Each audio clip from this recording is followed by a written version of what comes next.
Samantala, sa kaugnay pa rin na balita, sitwasyon naman sa Bohol, balik na sa normal. Ang detalye hatid naman sa atin ng aming kasamang si Nikki Baluyot, live phone patch. Nikki, magandang hapon sa iyo. Magandang hapon, Princess. May kuryente na sa ilang bahagi ng Bohol kung kaya't bumalik na rin ang water service sa mga lugar na ito. Maganda na rin ang lagay ng panahon dito sa Bohol. Sa Tagbilaran Port ay nakita namin na marami ng mga banyagang turista ang nagsisidatingan. Pinipilit ng mga Boholano na bumalik na sa kanilang normal na pamumuhay. Bukas na muli ang mga malls, mga restaurants at mga tindahan naman na pinsala ng lindol at ng bagyo.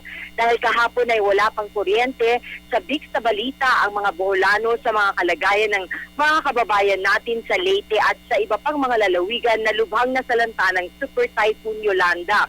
Bagamat batid nila na ang tulong na makukuha nila mula sa national government, mga NGOs at mga foreign donations ay mahahati na o mapupunta sa mga lalawigan na matinding sinalanta ng Yolanda. Naiintindihan naman daw nila ito at nakikidalamhati sila sa mga biktima ng bagyo. Nagpasalamat din ang mga tao dito sa hindi gaano ang pinsala na idinulot ng Yolanda sa Bohol. Marami pa rin ang nasa evacuation centers at yung iba naman ay bumalik na sa kanilang mga tolda. Balik eskwelahan na rin ang mga estudyante.